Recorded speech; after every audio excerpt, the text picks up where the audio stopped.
కొంతమంది కింది స్థాయిలో ఉండే జడ్పీటీసీలు వీళ్ళకి కూడా కొంతమందికి గన్మెన్ ఉంటారు.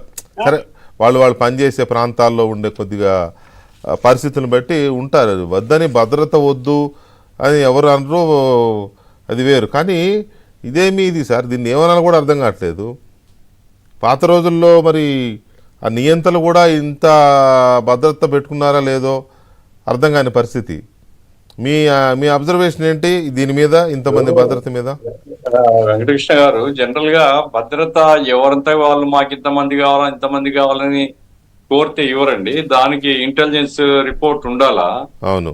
మరి ఆ రోజుల్లో ఇంటెలిజెన్స్ అధికారి ఎవరున్నారో, ఎందుకు ఈ రకంగా రికమెండ్ చేసినారని ఒకటి పరిశీలన చేయాలా. అట్లాంటి రికమెండేషన్ కనుక చేసి ఉంటే తప్పనిసరిగా అట్లాంటి వాళ్ళకు పెన్షన్ రికవర్ చేయాల్సినటువంటి పరిస్థితి ఉండాలని నా అభిప్రాయం. ఎందుకంటే ఎవరినో సంతృప్తి పరచడానికి ఇట్లాంటి పనులు, తప్పుడు పనులు, ప్రజాధనాన్ని దుర్వినియోగం చేయడం ఇది చాలా దుర్మార్గం. రెండవది ఏమంటే, బయటకు వచ్చేంత వరకు ఇప్పటికి కూడా మాకు తెలియదు ఇంతమంది ఉన్నారండి.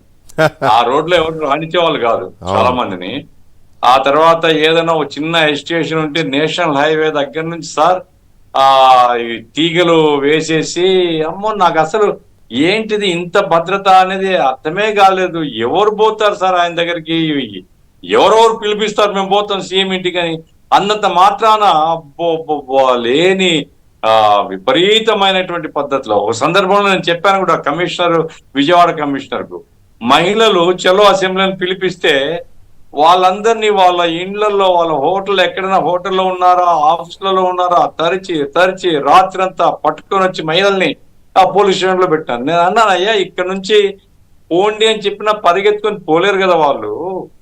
కాబట్టి ఎందుకు ఇంత దుర్మార్గం? మీరు కావాల్సింటే తాడేపల్లి దగ్గర పెట్టుకోవచ్చు కదా పోలీసులను. అంటే మమ్మల్ని బతకనివ్వరు సార్, మాకు ఇన్స్ట్రక్షన్స్ అట్లున్నాయని. అంటే ఈయన ఇన్స్ట్రక్షన్స్ దాదాపు ఈయననే కదా లేవండి, తానేటి ఎవరిస్తా లేకుంటే ఇంకోరెవరో హోమ్ మినిస్టర్ వాళ్ళు ఇస్తారా? ప్రతిదీ everything is dictated by Sajjala Ramakrishna and CM. కాబట్టి ఇదొక సైకో అంటే మనం తప్పనుకుంటాం, కానీ ఇప్పుడు ఇవన్నీ చూస్తుంటే సైకో పనులే సార్ ఇవి.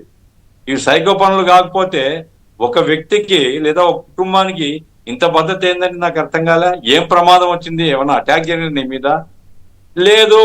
ఇంకొక అనుమానం కూడా నాకేముందంటే, అప్పుడు చెప్పేవాళ్ళు జైల్లో చంపిన తర్వాత ఆ చంపినోడు కూడా మళ్ళా మొత్తుసీను చంపినోడు కూడా అతను హత్య చేయబడినాడు. ఇట్లాంటివన్నీ ఇవి పులివెందుల ఆపరేషన్ అని. ఇట్లాంటి ఆపరేషన్స్ వల్ల ఏమన్నా ఒక భయ వాతావరణంలో బతుకుతున్నాడా, అభద్రతతో బతుకుతున్నాడా? మరి ఇంతమంది పోలీసులను పెట్టుకునేటువంటి మనస్తత్వం ఏమిటో నాకు అర్థం కాలేదు. కాబట్టి ఇంటెలిజెన్స్ రిపోర్ట్ చూడాలండి. తప్పుడు ఇంటెలిజెన్స్ రిపోర్ట్ ఇచ్చింటే ఏ ప్రమాదం లేకపోయినా ఇంతమంది మెన్ను చలిలో ఆ రోడ్డు మీద పండుకునేటట్టు చేసి ప్రజానీకాన్ని ఇబ్బంది పెట్టరు. మొన్న ఆ రోడ్డు తీసేస్తే ఎంత సంతోషపడుతున్నారు జనం. మేము ఎక్కడెక్కడో తిరిగిపోవాల్సి వచ్చేది, మా ఇండ్లు ఇక్కడే, ఇప్పుడు రోడ్డు తీసేసినారు, ఇది ప్రభుత్వం రోడ్డు, ఇంతకుముందు తిరిగే వాళ్ళము అని రోడ్డు ఆక్యుపై చేసేస్తాడు, పెద్ద రోడ్డు. ఆ తర్వాత ఆ వీధిలో తిరగని ఎవరిని, ఈయన బయటికి పోతే అసలు ఆ నేషనల్ హైవే ఆపేస్తారు.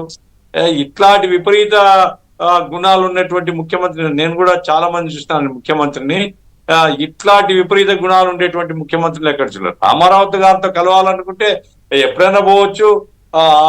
బయట ఉండే సెక్యూరిటీ గార్డ్స్ ఉంటారు, ఎవరు మీరు అని అడుగుతారు, ఏమిటి అంతే, లోపలికి వెళ్ళిపోయి డైరెక్ట్ కలవచ్చు.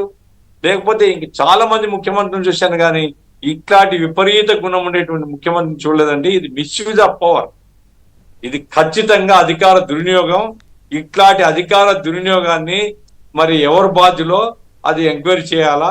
ఆయనే స్వయంగా ఆర్డర్ వేసింటే సరే, ప్రజలు శిక్షించారు. కాదు, వేరే వాళ్ళు అరేంజ్ చేసింటే మాత్రం వాళ్ళ మీద చర్యలు తీసుకోవాలని నా డిమాండ్. రైట్.